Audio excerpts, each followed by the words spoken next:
Hello and welcome to Pirate Radio, episode 11 this evening, guys. I'm Greg, and joining me, as always, is Commander X and Cadus. But we have a special guest this evening. It is CBear, formerly the caster for MGE. Welcome to the show tonight, CBear. What's up, guys? Thanks for having me. Big welcome from Minnesota, the land of the free and home of the brave here in America. It's good to be here, though, guys. Yeah, indeed. So, CBear, do you want to give a quick introduction of yourself for those who don't know who you are? Oh, yeah. Hold on. Let me get ready here. I wrote down about 3 pages of my biography here. Let's see. Well, I was born in 1985. I've been playing TF2 since about my senior year of college, university, and I played at the highest I reached was sort of a mid-level invite roaming soldier. I was always kind of bad. I think I'm like the Greg of former invite players. Generally regarded as being bad. That's all I know about Greg, is that sometimes people call me bad. I don't know if that's true or not, but I used to play for Muscle Milk and Moulians. I got a pretty sweet frag video that you guys can go watch, and then I ended my TF2 playing career as EG as a backup, and since then I've been casting for MGE and now for EXTV as recently as like a week ago. So now I'm a full-time, well, I'm not a full-time caster, but any TF2 I do is basically casting. So that's my thing. Yeah, dude, it's awesome to have you back, because I remember listening to some of those MGE casts of the previous ESEA lands and just like always pretty much having your stream open just because it was, so much more interesting to me anyway. So, but of course, CBear's back for ESEA, which is starting in next week. Is it the second it starts? I think it is the second, actually. It is, no, it's going to be the third, Saturday the 3rd here for us, so... 6 days next Saturday. We still don't have any info as to when the matches are going to start on Saturday, but I can give you a rough prediction as to what's going to happen, but you never really know with ESCA and their lackeys there. Stuff just kind of flies apart, but it should be around the 3rd at around 11 o'clock or noon our time at Eastern time, so you can do the math there probably better than I can to whatever your crazy time zones are. Yeah, but, so 5 p.m. UK, 6 p.m. CET for those of you that don't actually know that. But it sounds like you're kind of going to have to be there from 11 to cast, ready to see when the games actually starts. Is that what the deal is there? I think we're crossing our fingers here that Torbil and company get the info out soon, and they can tell us like when matches are probably going to start. But actually, no, I'm not going to be casting probably the first 2 matches. I have work that I can't get out of on Saturday until about 3 my time, which I guess is probably around 7 or 8 or 9 something your guys' time. But I should be back for, I think, the lower bracket 3rd match overall. So whoever loses the first 2, I'll be there probably to cast that match and then I'll be doing all the rest and probably Sunday. And it's going to be the same group as before. So Bloodsire and Sigma is going to be joining me. CB will be playing, so he won't be joining us for the cast. But it's going to be basically the same deal as before, just in our new home at EXTV, which should be fun. Yeah, that sounds absolutely awesome. So why don't we just dive straight into the games? Into the teams. Let's go through the rosters. For those of you that, obviously from Europe, that don't know who's actually made it through to the ESEA playoffs, obviously to get there, you've got to finish in top 4 in the season. And those 4 teams are... Do you want to do it, CBear? Do you want to go through the 4 teams? Oh, you're going to put me on the spot because I know really, really well because I'm an expert of the American TF2. Yeah. Hold on here. Let me no. All right, so let's go from the top to top bottom. All you guys should know Quantic by now because they've been basically the best team around our neck of the woods here with a little Check 6 interlude. They've been basically our top team for 4 or 5 seasons now, but that's going to start. Medic is going to be CB, and that's basically the only roster change that they've had over the last, I think, going into last LAN. They replaced Reptile, yes, former soldier. He was their medic last year. CB is going to actually go to LAN, so he's finally going to make it. And of course, that's my buddy and my former MGE boss. And then he missed the last one, of course, because of his own wedding, didn't he? So yes, unfortunately. I think he was streaming it on his like iPad as he was walking down the aisle to make sure his team won. But they ended up, I think, not dropping a map last land, so they did all right without him. And I think there's a lot of pressure on him to sort of not. If they lose, I think a lot of people are going to blame him because they just won the land last time without him, and that's the only change. But the rest would be Tyrone and Mackie as soldier, Tyrone as pocket, Mackie as roamer. It's going to be probably Mackie's last land, as he's pretty much going to give up the game now, which is sad because I think he might hold the American competitive TF2 record for most hours played. I think he's actually around 5 digits now. I think it's like 9,800 hours or something at TF2. The guy's a beast. Banny, of course, with the 4 is the demo man. He's awesome.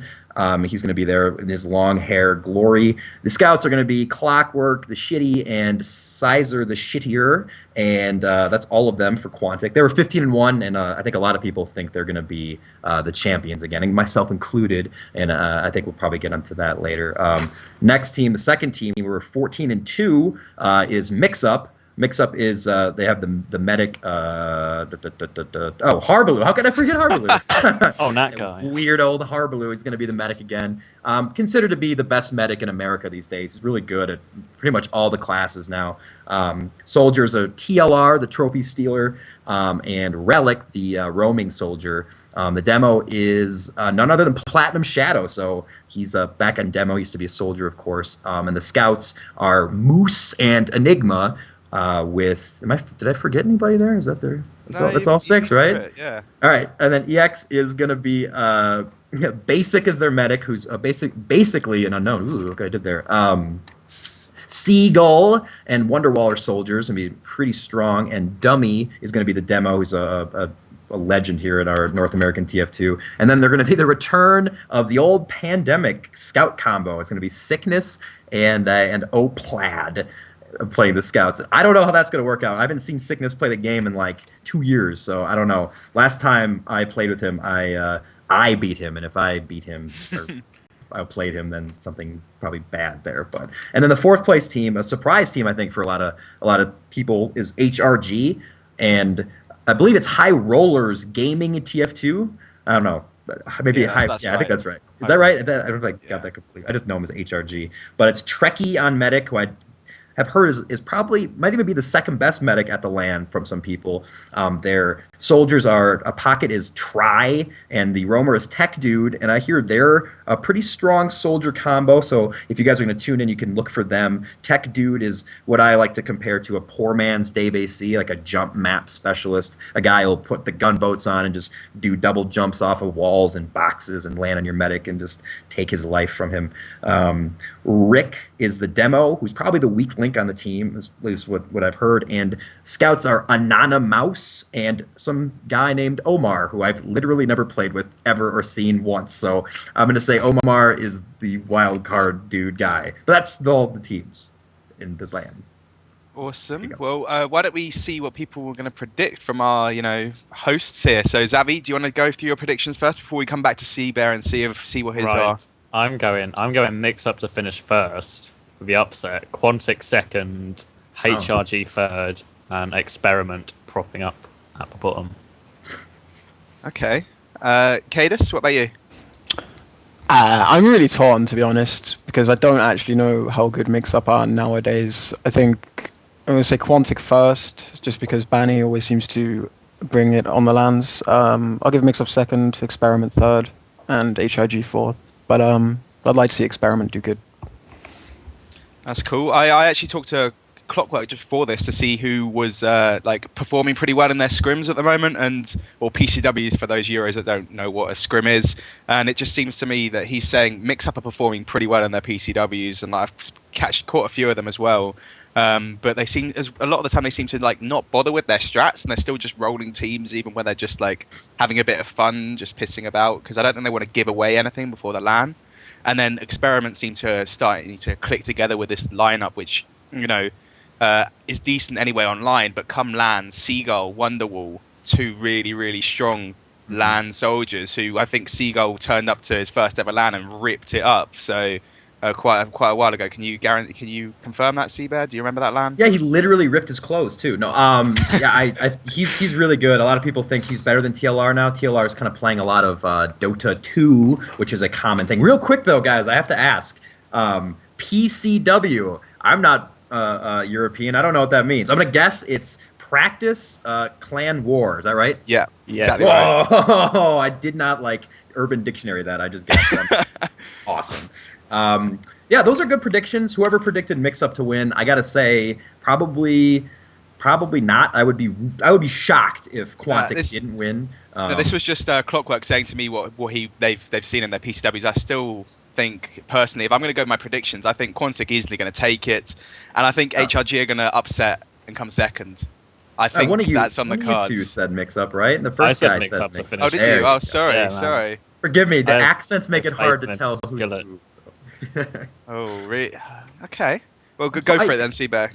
Okay, so when Greg came into our Mumble over in our American Mumble, and he was like, "Hi, my name's Greg," I was like, "Who is this Brit?" And everyone's like, "You don't know who Greg is? He's like a scout on the second best team in Europe." And I was like, whatever. I don't know anything anymore.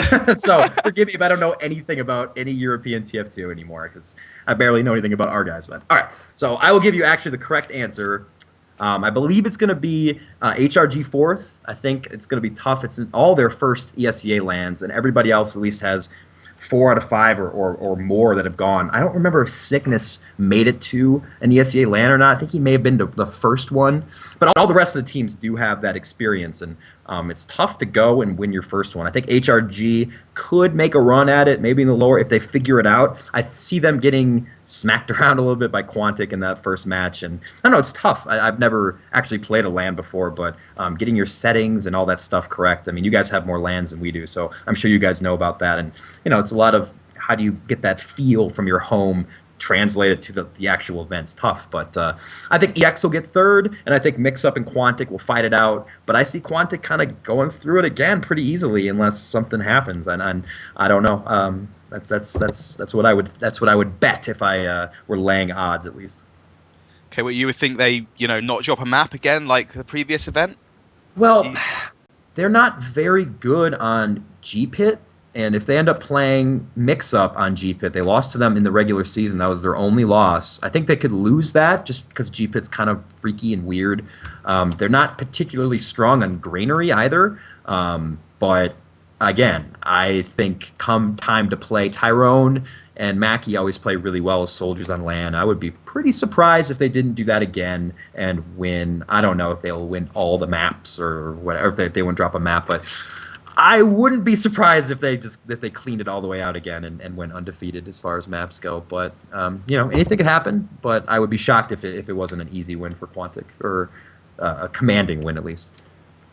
Yeah. So like seedings wise going into it, does it go 1 to 4? Do they get seedings 1 to 4 like it came out of the season? So Quantic should play HRG in the first round, and then Mix-Up play Experiment. Winner of those two play each other, and then there's a losers bracket as well. Is that how it goes? Yeah, and I would say for you guys watching at home, I know it's going to get kind of late over where you guys are. Mix-Up versus Experiments, a rematch mostly, although vastly different rosters. There's no Carnage there drinking his malt liquor beverages while trying to play. But him and Justin were the Experiment scouts last season, and they're not there anymore, replaced by the gaming legend Oplad and Sickness. But they had probably the most competitive matches last year from casting them. They were on awful maps that like Ghoulie Waush and I think Snakewater, and there was just like a lot of failed pushes of last, but it was still I think 4 to 5 and like a 3 to 5 final. I don't actually know because both the Experiment and HRG ended up with 8-8 records, so they must have had some elaborate tiebreaker. I guess probably rounds 4 put Experiment ahead. But yeah, it's going to be Quantic versus HRG is your first match, and then Mix-Up versus the Experiment will be the second match, and then they'll just move on from who wins and loses from there. But yeah, I think Mix-Up versus Experiment's going to be probably the closest and most competitive of the first 2 matches, or at least first 3 matches. I think it's going to be pretty one-sided for Quantic for a while until they run into Mix-Up. Maybe Mix-Up will put up a fight. Cool. And of course, you will be casting for XTV, so that will be on the standard XTV esports channel, is it? I think, or are you going to be on XTV 2? Oh, I don't.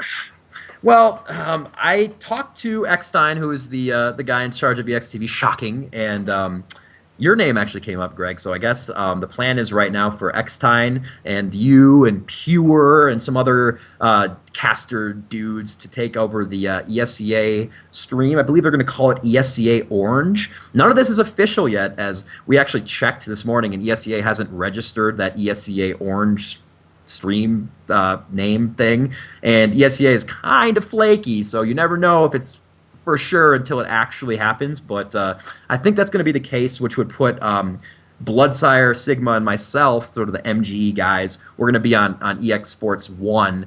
If it doesn't work out, I would assume that we would be bumped to EX Sports 2.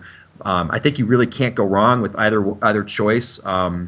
So yeah, if you guys are in the mood to watch some TF2 with weirdos casting it, I'd say it's a good spot to find us on EXTV. It's exciting because it's our first cast for them, so I hope that their larger audience likes our sort of weird and energetic style. Yeah, indeed. It's always interesting to watch your cast, really. And so, does that mean that none of you guys are ever going to get to the event? You're not going to be in Dallas for the event live there.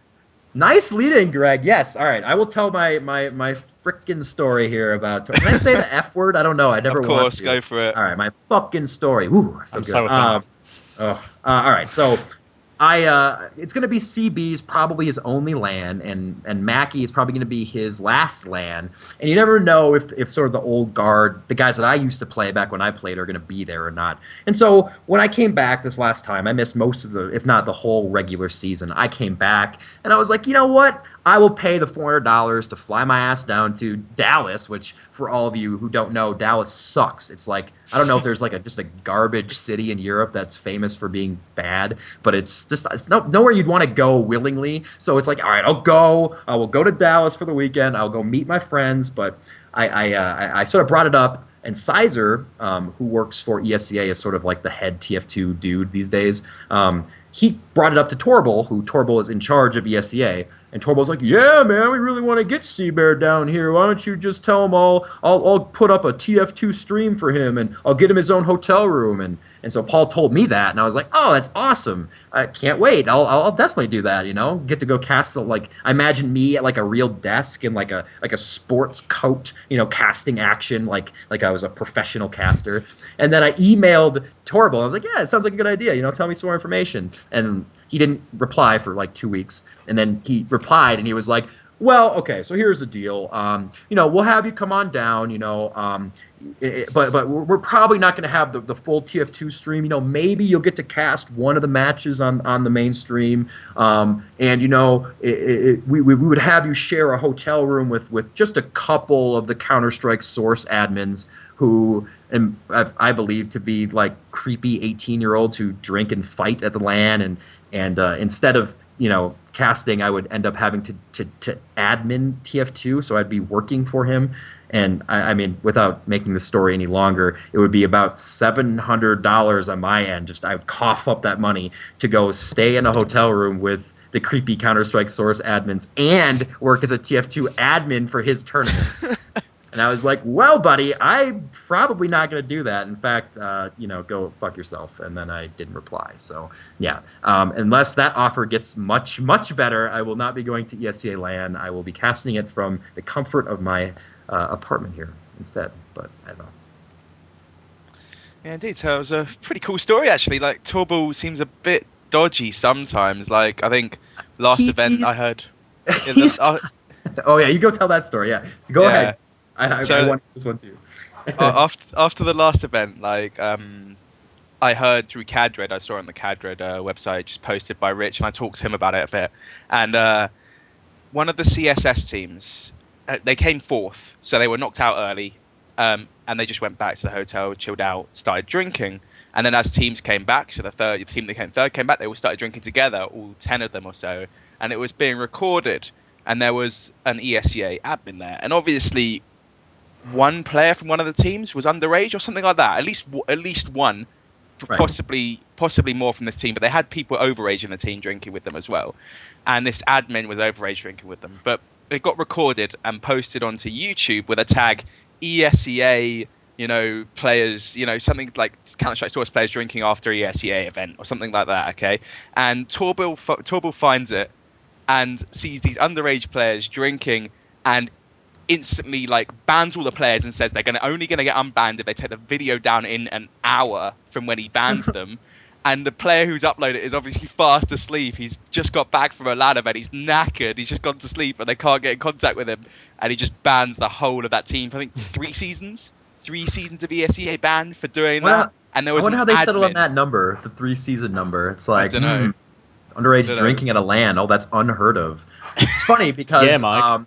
There are stories of Carnage, who's one of the more famous American TF2 players, having a brown paper bag wrapped around malt liquor, just drinking it in the background of these LAN events. So it's like, oh, can't upset the classy LAN environment with underage drinking. Oh no! And they're like drug dealers there, like fighting each other, like knife fights between the Counter-Strike teams. Like, yeah, that's the problem. The underage drinking. Oh no! Like, whatever. I don't know. It's fine. I mean, the ESEA literally is the only TF2 league worth a damn around here, so I probably shouldn't talk so much shit about them. But it would be nice if they sort of got it a little bit more, and I don't know. But whatever, it's fine. They do a lot of good things for our scene, and without them, we'd be back to CEVO, and that's just a big joke. So I should say that. Thanks to ESEA, we're able to still play here, but yeah, sometimes they do things that are just really silly. You don't know why. Indeed. And just before we move on to our next topic, CBear, do you want to give us your predictions again? Just go through them. Go for it. Oh, want me to give them again? I predict that TLR will go crazy and start fighting everybody at LAN, throwing right hook, punching people in the face, and then I predict that Platinum will show... Before you keep going there, talking about TLR, is he going to take the trophy again? I don't know. I think he will have one made up either way. I really hope that he takes the Counter-Strike trophy and it starts like some inter-game riot and nobody goes to back TLR up and he gets like the life stomped out of him. That's my prediction. Crucified. I'd lay odds at about 20-1 for that happening. 15-1 that Platinum shows up hysterically overweight, like they have to grease the doorway to get him in. I hope that happens as well. Realistically, though, if Quantic, I would lay probably 1-1 odds, or even probably better than that Quantic will win. If they don't, I'll be shocked. You can tune into EXTV to listen to my shocked voice as they lose. You can watch Clockwork start throwing racial slurs around and probably going nuts there in Dallas if they lose. I would be shocked if they lost, though. Mix up, or I agree with you said, Greg. I think about the Experiment Soldiers being really good. They'll put on a show. Siegel is probably going to do the most damage and make the most plays at the LAN, and he might be able to carry them to a higher place finish. Don't think it's going to be enough to do anything against Quantic. Mix-Up will probably take second, Experiment third, and HRG, though they have a ton of potential, I think they still need to learn sort of how to play at LAN first. But yeah, I'd say those 4. Yeah, so that's my pick. Awesome. Well, thank you very much for joining us. It's been awesome getting your input into ESEA, which is going to happen next weekend, guys. So it's the 3rd and the 4th. Do definitely tune in to XTV so you can hear to CBear, Sigma, and Bloodsire. Yes. That's right. Come on, you know Bloodsire. He's the AA guy. He's JH's little buddy, right? You watch him get headshots on Gold Rush or whatever that awful map is that they played back when he was good. Yeah, you should definitely tune in, guys. It's going to be fun. We'll have a post about all the details of when it's going to happen, when ESEA releases it, which should probably be like 14 to 15 minutes before it starts. So yeah, it might be a little late, but definitely tune in to watch. And now, thanks for having me, guys. If you ever need another American opinion, an uninformed opinion about the TF2, you know where to find me now. So don't be afraid. I would love to come back, and it's been a pleasure. Yeah, and do make sure that you do post those details on the ETF2L forums as well, not just NATF2, because I'm sure not that many of the EUs go over to natf2.com and check out, all the gossip over there. But thank you very much for joining us, and let's move on to our EU gossip for the week. Head out then, guys. See you later. Yeah, cheers, CBear. Laters. Right, so thank you very much, CBear. And now let's go on to our gossip. Of course, the only real gossip of the week, Carnage rosters. Abby, do you want to go into it? Yes, after all the drama last week of which way's the roster going to go, who's going to get kicked, who's going to get recruited, they actually have a lineup now. And the lineup is, they've got Big Admirable in on Medic. Anti has rejoined as Demo Man. Crouton and Quad are still the scouts. And Zebasai has joined as soldier. Alongside their other soldier, whose name escapes me right now. Radiator. Radiator, there we go. Yes. Awesome. I'm glad it went that way, you know, when we were talking about either that team or the German, sort of German-flavoured one with Ty and Klar. I think this team will be stronger. And from what I've heard, everyone's having a lovely time playing with each other. Yeah, like, I totally agree. That team seems like it will probably stay together better and have more fun, and as such work together a bit more teamwork and push further towards, you know, better in Prem. I think they're going to have to spend some time working on their teamwork though before they actually get decent enough to challenge, the top 3 Yo-Yo Tech as well. I'd probably say I don't know whether they can challenge them. Cadis, have you played against that Carnage team yet? Yeah, we played against them. I think they will. I think it's going to prove it's the right decision in the long term. But I think they're not actually probably a bit worse than they were from the week before they changed their roster. But I think it's actually quite funny. From my experience, the strongest they've ever been was actually when they were using Leo, Jan, and Kos on Soldier with the old roster with Anti on Medic. For me, actually, that was when they were the strongest. And then I agree. And when Ralliator came back, it was really bad for a while. Then it got kind of good for a while. And I think it's taken another step back now, but it's a step back, like 1 step back, 3 steps forward. But it's just going to take a little while. I think it's the right move, though. Not sure about Admirable. That guy's kind of bad. But Anti on Demo and Zebasai on Soldier, I think that's a very good move. Yeah, and Anti back on Demo Man. Is that a good move in your books, Cadis? We talked about it a little bit last week, didn't we? So yeah, I definitely think Anti on Demo Man is the right move. And Zebasai on Soldier, I actually petitioned to have his pickup 2 skill improved from Division 2. He was a Div 2 soldier by Bytes Reckoning. I got him moved up to Div 2 Plus, so that's all good. Perfect. Just right then, I guess. There we go. I think that's a pretty good move from their part, definitely. And Anti going back on Demo Man. So I think it's going to take a while before he gets back into it. From my point of view, it seems to me that he kind of gives up whenever a scout gets on him now. Every time I played against him or seen him play, like a scout will be in his face and he just stands still, lets himself die because he thinks he's not going to hit any pipes. So. Yeah, I haven't witnessed it, but I've heard Hat a lot in game making comments about it. Never give up, Anti, man. Just flick and hope. That's why you use whatever it is, extra speed on your movement. What's it called? Just enable mouse excel. Mouse excel, yeah. Just enable mouse excel. Just flick and click. That's okay. Swing and hope. Swing and hope. You won't get them every time, but every now and then. Indeed. So it's pretty cool. At least they're staying together. Push, still competing in ETF2L. And further on the news from last week a little bit, Tryharders, nothing really has come of it. I've not heard anything about that because, of course, last week they had a little bit of problems after their official versus you, in fact, wasn't it? Versus Yo-Yo Tech. So I've not heard anything more about that. So it must mean Longest is still there. The team still wants to play. And I think they've got both of those teams, Carnage and Tryharders, have games coming up this week. So should be pretty good to see how they're doing. That's pretty much it from my gossip, unless another person wants to just type in chat now, blast a folder possibly. I just want to say Tryharders PCW today with their standard lineup. So happy families once again, best friends forever, all back on track. Cool. Well, actually, should we bring in the? Yeah, I think the Giraffe Unexist stuff should probably move here into the gossip. Should use as our transitional story. Yeah, it's a bit of a. It's true it's happened, but it's still gossip, really. It's a bit of a weird story. Do you want to go into it, Zabby? Right, okay. So basically, Giraffe and Unexist had an official in ETF2L. Normal time, 9 CT.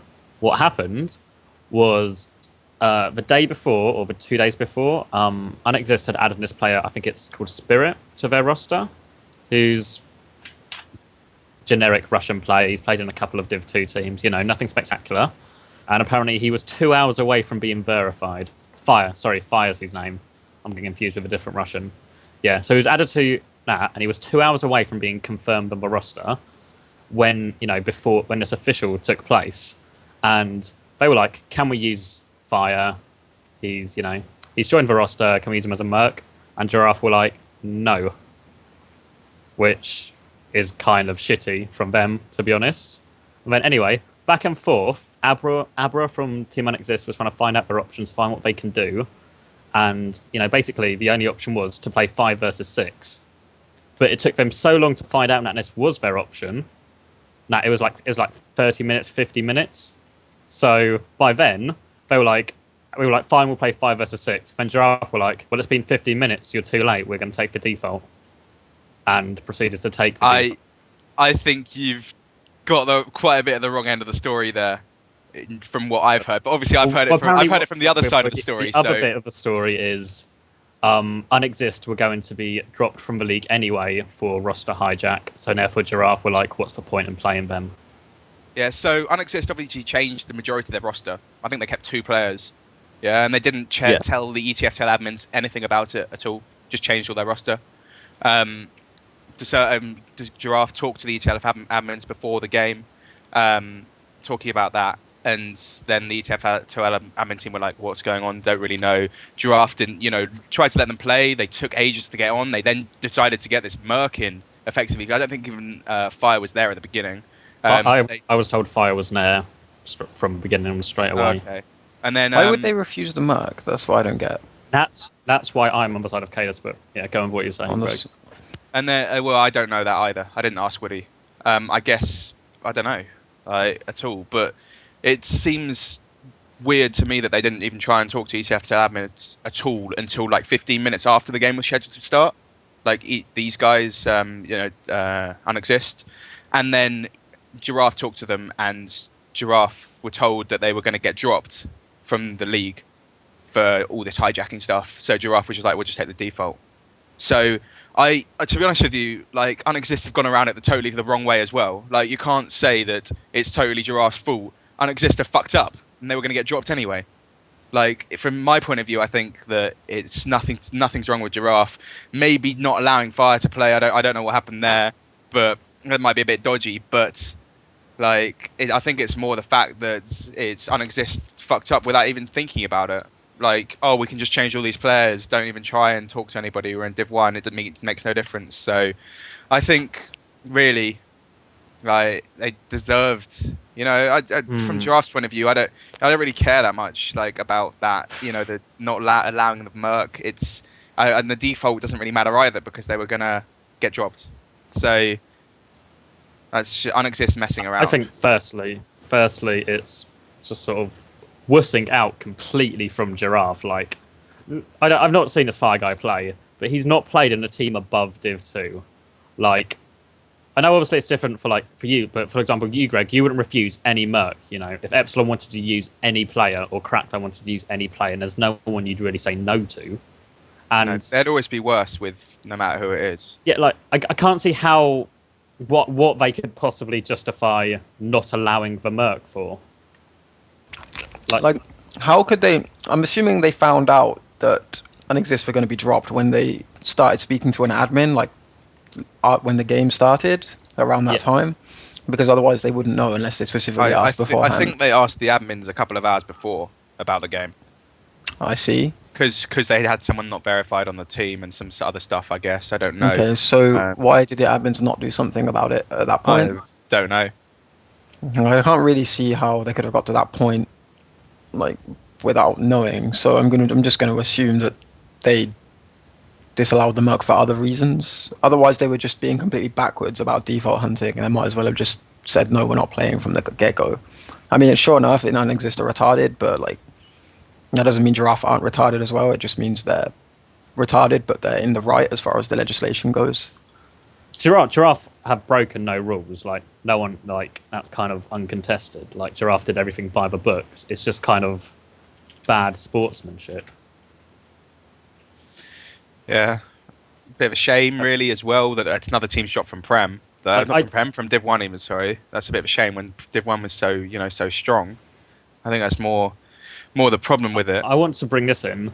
They say the hijack rule, but isn't the hijack rule to stop, like a couple of seasons ago, people might remember, Paroxysm folded, and all of Paroxysm joined the PX2 team in Div 3, and they all played for them. Yeah, that is the point of it.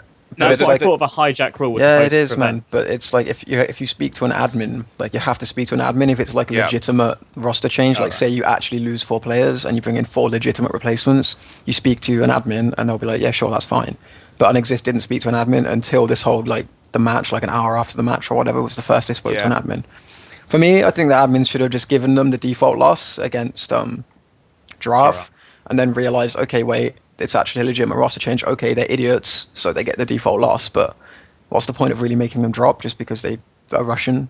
I mean, because that's basically what it is. Like the Russians aren't that familiar with a lot of how it goes because they're basically just showing up to play their matches and they really have no involvement in the community or otherwise. So it's okay, fair enough. They didn't know the rules, so punish them. But why punish the league exactly? That's what I was just talking to Ips has just messaged me saying that they got a default win on the second map against Unexist because Unexist were acting like Russians being idiots again. Like, what was it saying? They got insulted in Russian, and then the game was delayed on the server by an hour. So the game started really late. They couldn't play with one of their soldiers for the second map because he has to go, and so they got a default win for that or something like that. I'm not really getting it from Ips. He's a bit German sometimes when he talks to me. Well, I think it's no surprise that Russians are bad at communicating with the ETFO admins. Like, I know it's not right, but it's still no surprise. I don't see, like, obviously the quarantine thing's a completely different thing, but I don't see why they should have had to drop from the league, why they should be forced to drop.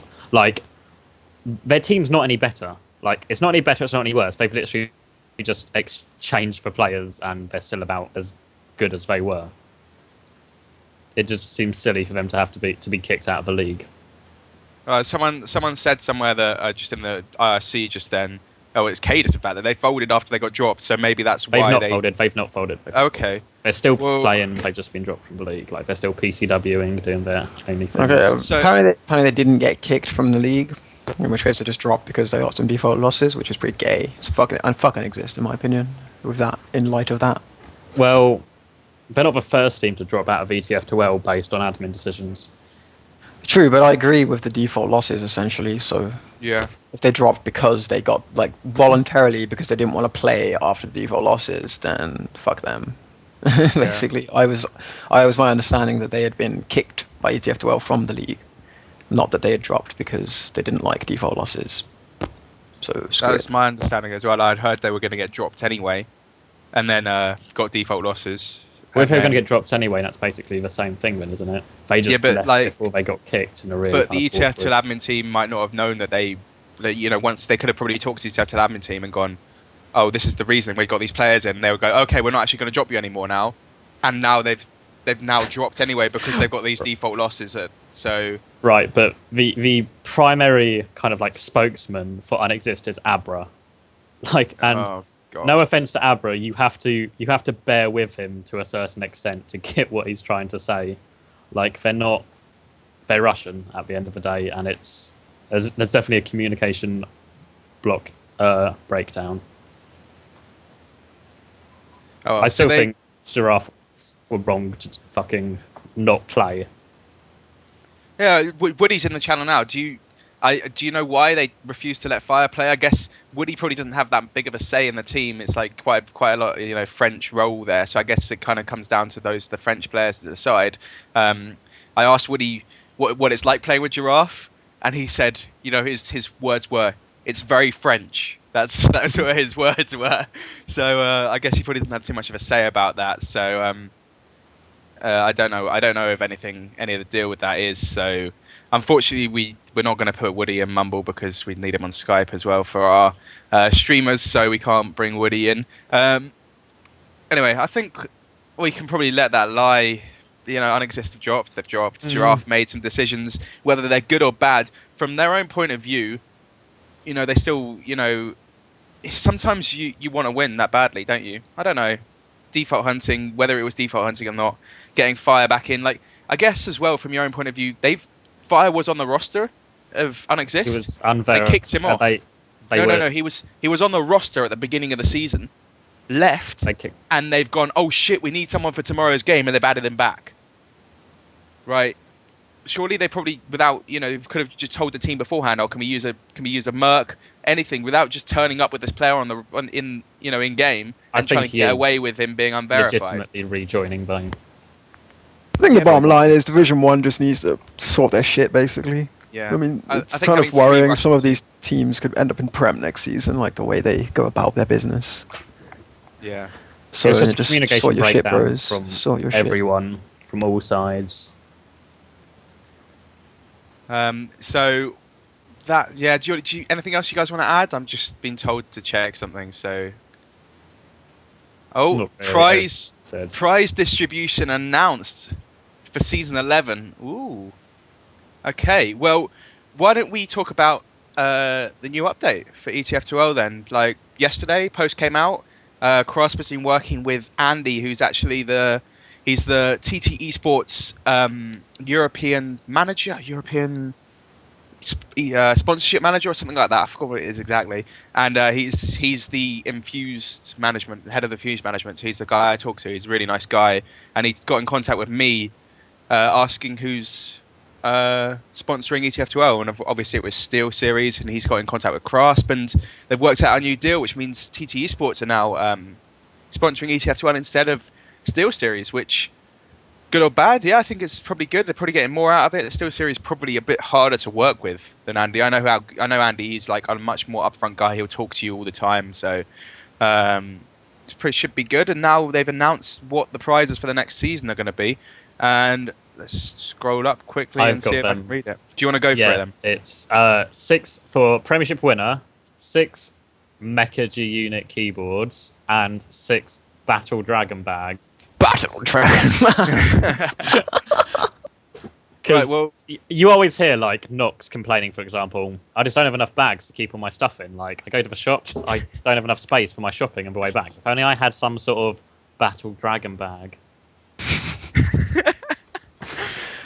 Oh man, gaming stuff. But that keyboard is pretty decent. I think it's worth £110. I like that keyboard. Yeah, it's nice. Something along those lines. It is mechanical, and it's the newest version. It's quite a lot of money. I don't know the bags. We're getting them actually soon at the next event. Ooh. And then the mice. What's that? Therian. I don't think I've even seen that Theron. mouse before. What Greg's going to be walking away with at the end of the season? The Furon mouse and the ladder mouse pad. Fuck you. Right. So yeah, it's cool to have TT Sports, sponsoring it. It's a shame that have they answered any money? I saw Cross say something earlier. Prize money is pending. Well, not Yeah, pending. It's still in the pipe work. There's nothing confirmed yet, but they're working on it, from what I understand. Sure, the money is coming from a completely different source, so I guess it's not really. They can't get it all together. Different announcements. Yeah. Yeah, the TT Esports are sponsoring hardware prizes, and somebody else or their money from adverts will give the actual prize money. And there's not like TT Esports are the only sponsors. They've said, oh, we're only giving hardware. As long as we're the only people giving hardware, get anybody else you want in. Yes. It's fine. So that's pretty cool. Of course, guys, there is a competition on at the moment. I don't actually know what you win for the competition, which was making the banner for the ETF2L website, which I think means that they're going to revamp the whole of the ETF2L website as well in accordance to the banner. So the color scheme will change to the banner. They might even make a new website. I think someone PM'd me that earlier, that they were going to get a new site, making a new ETF2L site. They're not making a new ETF2L site. Okay, they might be just changing the color scheme. I think that's it. I think the admin said no. The prize for the banner competition is the glorified paperweight in the form of the TT Sports Shock 1. Oh, really? Yep. The headset that we've used came this at lab. Yep. That we don't comment on. Yep. Well, I'm not anything to do with TT Sports anymore, so I'll openly say it's not very good. So just sell it if you win. You get like 50 quid. And the Dragon backpack apparently is about $60 as well, so it's worth a bit of money. It's not bad. It's almost like $1,000 of hardware for first place. Yeah. Is the Mecha G1 the same as? Sorry, the Mecha G unit the same as the Mecha G1, just slightly different. It's the same as the keyboard. Mecha. Yeah, it's the same as the Mecha G1. It's just got the macro buttons on the left, and Yeah. the like wrist rest is slightly different. Is it pretty still much like the a same. genuinely good keyboard then? Yeah. Yeah, that's good then. I like that. The hardware seems good outside the headset, but yeah. And And of Premiership course, third place gets prizes as well. You get the shock A headset headset. as well and mouse wait, mats, which is this is the awesome. big one. No, you don't get mouse mats. Oh yeah, sorry, mouse mats. Division 1 playing for mouse mats once again. Standard. all Equilibrium, the poor Portuguese guys are all playing there in the slums with no mouse mats. Soon. They've got to work for those mouse mats, guys. They're using their only t-shirt as their mouse mat. Well, to be honest, that's pretty cool that third place gets prizes this time around. Did they get anything last season? I don't think they did they? No, Did they? I have no idea. I don't think so. No, so... TCM, do you know? Falling by. Yeah, so that's good work. I think it's from Crasp. Good work from Crasp talking to Andy. So it's always good for a bit of a change for ETF2L as well. And they've actually announced a lot of other stuff going on as well throughout for the next couple of seasons. All their information. So Highlanders season 2. Yep. Looking for a b-ball partner, by the way. Cue me. Right here, Cadus. Fuck off. Hey, I'll join you, man. Pretty good. Again, no way now.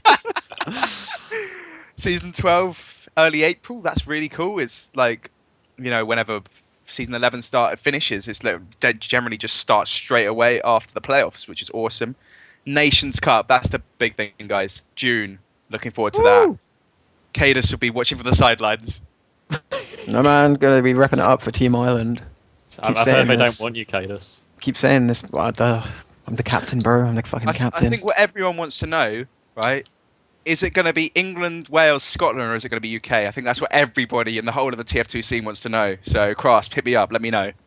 And then season 13 starting in September. Will TF2 still be alive? No, I joke, of course. And there was a B-Ball Cup. When's that? That is... Oh, I've just announced... That's a different announcement. Scroll. 1st of March is majority. Yes, 1st of March for the first round. Sign-ups open now. Indeed. So that's pretty cool from ETF2L giving us all those updates. Anyway, let's move on from that because we've already spoken for quite a long time and we want to cover a few more things, which is really the results from last week and the upcoming games this week and our predictions for this week as well. Let's talk about last week's result.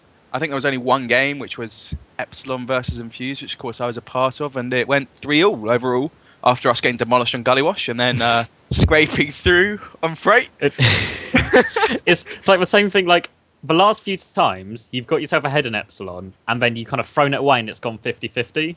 So it's the last few times you've lost for 50-50, but this time you came out on top.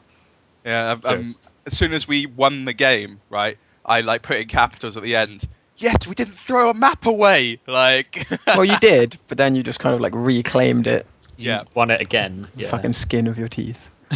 I think I actually made a specific prediction on the ETF2L page. It said Infused to be 2 rounds up and then throw it away in the last 5 minutes. And then bang on, I think there was 5 minutes left when it went 2-2. So yeah, I was actually quite sad to see you pull it back just because it would have been an excellent prediction. Fuck you, Cadus.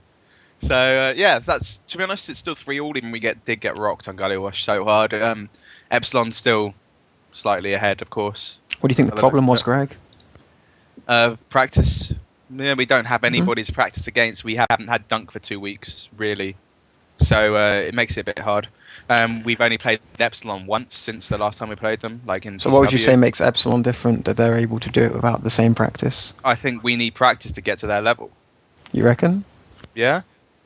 Okay, then. I think that's what it is, and we've talked about it with Infused, and so we don't really play against them. They don't get the practice against us, but they are still slightly ahead anyway, and they don't really care about PCWs. They do focus so much harder on officials, and yeah, as Seb's put in chat, Stefan 6. So it's they are definitely they're definitely a good team, and we just need to practice a bit more to get there, and definitely need to look at Gullywash more. I think we're overconfident for sure from our other games against other people. Other than Yo-Yo Tech, we haven't had a team we haven't 5-0'd recently, and that includes Crackland. and Oh, just ouch. yeah, like the last time we played Crack Planet was over in 35 minutes, like on 2 maps. Both So maps. Oh, boy. yeah, Red Shark, so where are you, bro? It's not here. so Retro always watch on the VODs. Oh. I think they had Thigh in that game, so they were, did have. I think that was last week, but it's still, it's a bit dodgy. So it means we don't have that much of a practice, and no team plays like Epsilon as well. That's another thing, which makes it a lot harder. What teams would you say play like Infused? The majority of them, honestly, or like majority of teams have same sort of style of points as Infused anyway, like where like a lot of aggression, pushing. Just it's. I don't know. I don't really know how to explain it. Just yeah, Epsilon. There's nobody that really has the same Epsilon style, and we don't play against them. And it's just like, it's a lot of it comes down to the strats on middle they have, and we hadn't really had a strat on middle sorted for Gully Wash. So that's what I think anyway. But let's move on from that anyway. Like, it was a pretty good game. Am I making you uncomfortable, Greg? Yes, you are. Having to Fuck explain why you're forever second. you. Yeah. Fuck you. Hey, we still won a map. Still a draw. No, it was a very good game. Yeah. So unfortunately, Gully Wash is a bit, only over in like 20 minutes or something. But, Yep. well. There's always the finals. Right, let's move on to our next topic, which is games upcoming. No, let's do the predictions for this week. So week 4, Zabby, do you want to go into the games? Week 4, right. This week, Freight and Granary the maps, and Crack Clan are playing Infused, and Yo-Yo Tech are playing Carnage. You sure? Week 4. Wasn't that last week's game? Aren't we in week 5 now? I thought we were in week 4. No, I'm pretty sure we're in week 5 because our game with versus Epsilon was a week delayed. Last week was meant to be a Crack Clan game. Yeah, it's week. Yeah, last week was week 4. We're in week 5, Zabby. That's Nice. Moving on smoothly. Smooth transition. Meanwhile, in week 5, Yo-Yo Tech are playing Epsilon, and Infused are playing Tryharders. Okay, so this is week 5 is Badlands Granary. Badlands, the original maps. Shall I do predictions first this time, as I've always got you guys to go before me? So why don't I do my predictions very quickly? So it's Yo-Yo Tech versus Epsilon, 6-0 Epsilon. Infused versus Tryharders, 6-0 Infused. Sorry to everybody out there. It doesn't seem like this week's going to be any good. what maps is it? Would I give Yo-Yo Tech a point? No, I don't think I can. I'm afraid. I'm sorry. I can't. I'll let you know that I'm going to be playing on bad internet. Probably when we play Epsilon. It's not worth my making the trip home to get my ass handed to me anyway. Oh, we lasted 12 minutes instead of 10 minutes. So. Yeah, essentially that would be the difference, and it would take me a 2.5 hour drive each way to achieve those extra 2 minutes. So yeah, we're just gonna get our asses handed. Okay, Zabby, do you want to go next? You're going to go the same predictions, I assume. 6-0 Epsilon, 6-0 Infused. Cadus? Yeah. I'm gonna go 6-0 Epsilon, and I'm gonna go 5-1 Infused, just to break the mold a little bit. Okay. Out on a limb for Tryharders to get 1 point. Wow. I never doubt Infuse's ability to fuck something up. So. All right. Yeah, that's how it goes. Yo Tech Epsilon, is it been scheduled? Cadus? What? No, it hasn't. It was defaulted for today. Obviously, we didn't play it. Okay. But yeah, it'll probably happen like I don't know Thursday. No, they're playing Thursday, Wednesday, or something like that. Any random day will do. All right, and Infused versus Tryhard is going to be on Tuesday, 20/15 on Tuesday. So it should be fun to play them. I've heard they haven't played for like a week and a half anyway. So since their last official, I don't think they've played till today. So good times. And any other games this week, Zabby? Do you want to go into the rest of the games that are scheduled for this week? Thursday, Infused are playing Carnage. Which I'm going to go on Infuse as well. Didn't we do these predictions a while ago? God knows. I think we all went. You're the one who's supposed to be in charge of predictions. Yeah, every time I write the predictions, I close my writing down before I save it. So I didn't even know there was some way to save notepad files. If only. If only, guys. So yeah, that means that this week is, I think, it's only Infused games this week. So we're playing Tryharders on Tuesday and playing Carnage on Thursday. should be pretty good to get those games played. To be honest, get them out of the way. We've only played one official so far, and that was our Epsilon game, so it should be good. And do we want to talk about those games at all, or not bother? It's they're going to go in for infused. Like Carnage are too new to pose any threat, and I don't reckon tryharders they don't have enough practice together either. Indeed. So I think that's it for us this week. So unfortunately, I didn't actually ask CBear for his shout-outs before he left. I probably should have thought about that, but oh well. Zabby, do you want to give any shout-outs for this week? Shout out to Equilibrium for winning tonight, and shout out to Alex, Beef, and Saba Saba for getting featured in PC Gamer magazine. And it was an article on like different loadouts for your Team Fortress 2 classes, and they gave like a few pro tips for how to be better at your class. Putting the link now in IRC for those who haven't seen it. But yeah, exposure. Yeah, it's pretty cool. Cadus, any shout-outs? No way, man. All right, I'm just going to give a shout out to CBear. Thank you very much for coming on. It was awesome getting your insight on ESEA. Shout out to Clockwork. Go wreck shit this weekend, man. And that's about it. See you guys next week. Possibly same time, same place, but we might change it up because of ESEA because I probably want to watch it. So thank you very much for joining us, guys. Thank you to Skyride, and see you next week.